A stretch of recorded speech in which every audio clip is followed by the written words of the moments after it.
اظہار یوں کیا کہ اب میری نگاہوں میں جچتا نہیں کوئی، جیسے میرے سرکار ہیں ویسا نہیں کوئی۔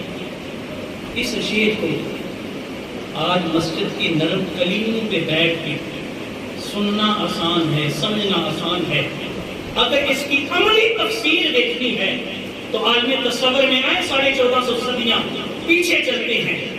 میرے آقا کریم کا ظاہری زمانہ ہے، اللہ کے رسول کعبے کا طواف کر رہے ہیں، فضالہ بن عمیر بغل میں حنجر چھپایا ہے، اوپر چادر لی ہے اور حضور کے پیچھے چل رہا ہے۔ اللہ کے رسول نے فرمایا اے فضالہ کس ارادے سے آئے ہو، کس نیت سے آئے ہو؟ اس وقت ابھی کافروں کو حرم میں آنے سے روکا نہیں گیا تھا۔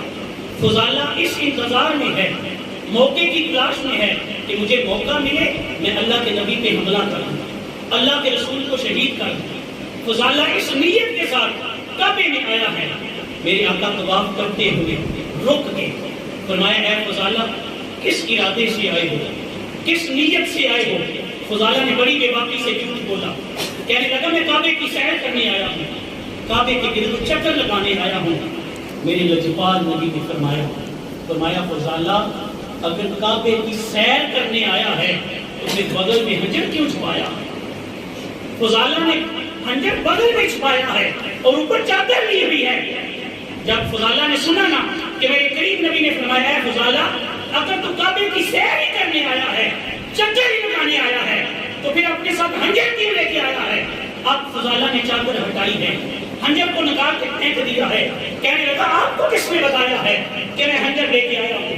میرے قریب نبی نے فرمایا اے فضالہ جب تو اپنے دوست کے ساتھ بیٹھ کر میرے قتل کا ارادہ کر رہا تھا، منصوبہ بنا رہا تھا، میرا رب سارا منظر مجھے اپنی آنکھوں سے دکھا رہا تھا، میرا رب مجھے سارا منظر اپنی آنکھوں سے دکھا رہا تھا۔ اے فضالہ تو اپنے فلاں دوست کے ساتھ مشورہ کر کے آیا ہے، اسے اپنی نیت بتا کے آیا ہے، اسے اپنا ارادہ بتا کے آیا ہے اور ساتھ یہ کہہ کر آیا ہے کہ وہ تیرے بعد میرے بچوں کا خیال رکھے۔ اب فضالہ حضور کے قدموں میں گرا، کہنے لگا میں مانتا ہوں کہ آپ بھی سچے ہیں، آپ کا رب بھی سچا ہے۔ اب فضالہ نے کلمہ پڑھا ہے، صحابی بنے ہیں، حرم سے باہر نکلے، آپ کی بڑی توجہ چاہوں گا۔ فضالہ کلمہ پڑھ کے مکے کی گلی میں آ رہے ہیں اور ایک عورت فضالہ کے انتظار میں کھڑی ہے۔ جناب فضالہ کا اس عورت کے ساتھ دنیاوی محبت کا تعلق تھا۔ وہ عورت اپنے دروازے پر کھڑی ہے، دیکھا فضالہ آ رہا ہے تو سوچا میرے گھر آئے گا، لیکن اس عورت کو آج یہ نہیں پتا کہ یہ اب پہلے والا فضالہ نہیں رہا، یہ فضالہ تو اب عشق رسول میں ڈال چکا ہے، یہ فضالہ تو اب اللہ کے نبی کا دیوانہ بن چکا ہے۔ اور جناب فضالہ ہیں کہ نظریں جھکائے ہوئے تصور والدخا میں جا رہے ہیں، تصور روح مصطفیٰ میں چل رہے ہیں۔ جناب فضالہ اس عورت کے مکان کے سامنے سے گزرتے ہیں، نظر اٹھا کے نہیں دیکھا۔